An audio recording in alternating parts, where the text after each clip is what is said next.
So this video is a tiny bit late because I'm not that great at time management, but I felt like I still needed to make a video to sort of conclude this period of Inktober, and also to kind of mark this point in time, because I'm really pleased to say that for the first time I've actually completed Inktober, which is amazing.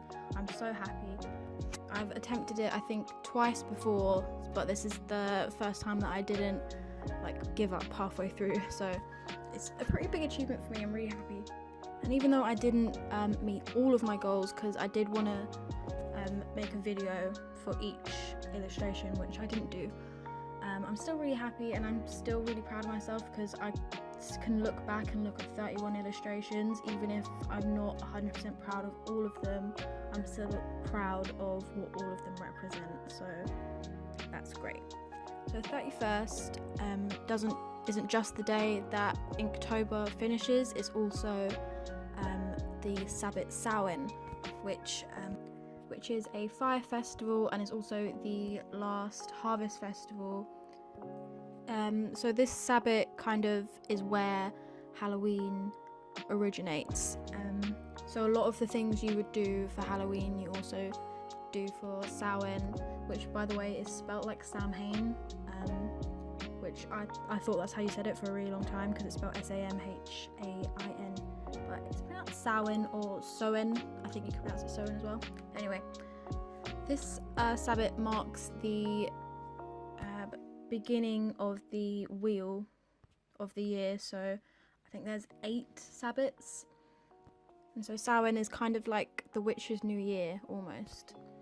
It's also considered the time where the veil between our world and the spiritual world is at the thinnest.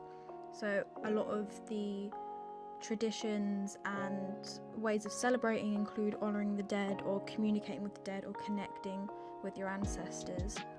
You can celebrate this holiday by wearing or decorating with the colours of the holiday, so orange, black and brown. You can gather with family for feasts. You can set up tributes to the dead and your ancestors. A lot of spiritual practitioners set up ancestor altars or honour their ancestors on their regular altar. Decorating with seasonal imagery such as apples, acorns, pumpkins, etc. And a good idea, because this is like the kind of new year for spiritual practitioners, and it's like the beginning of the dark time of the year, the dark half of the year.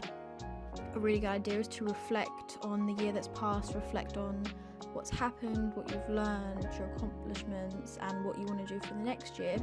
At the beginning of the video you would have seen me light some candles and burn some Palo Santo, which is a bit of wood from a sacred tree that's supposed to cleanse and do all sorts of great stuff.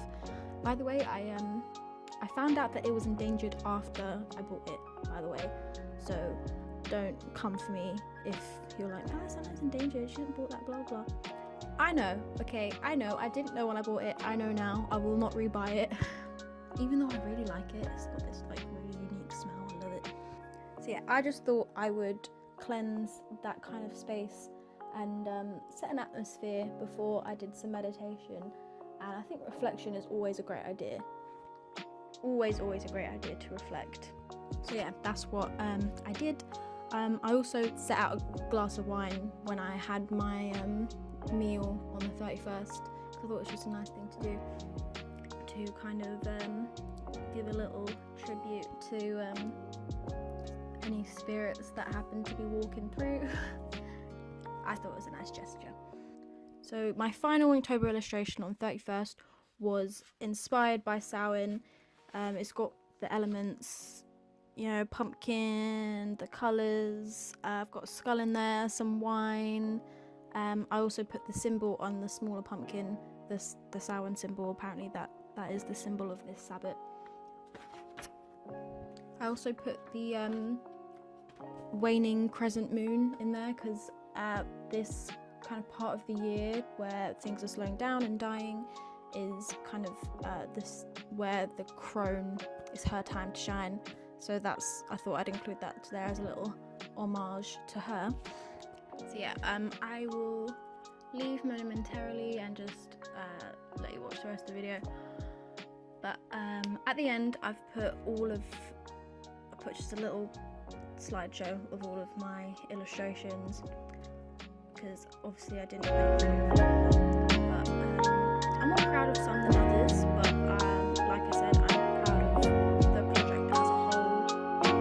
I will be scanning them, which I'm in the process of doing right now, and then I'm going to put them up on my Etsy sale. So if you're interested, that will be linked below. So yeah, this was a very challenging month. I found it really hard, but I also found it really inspiring and really creatively challenging in a good way. And I'm already starting to think about next year, like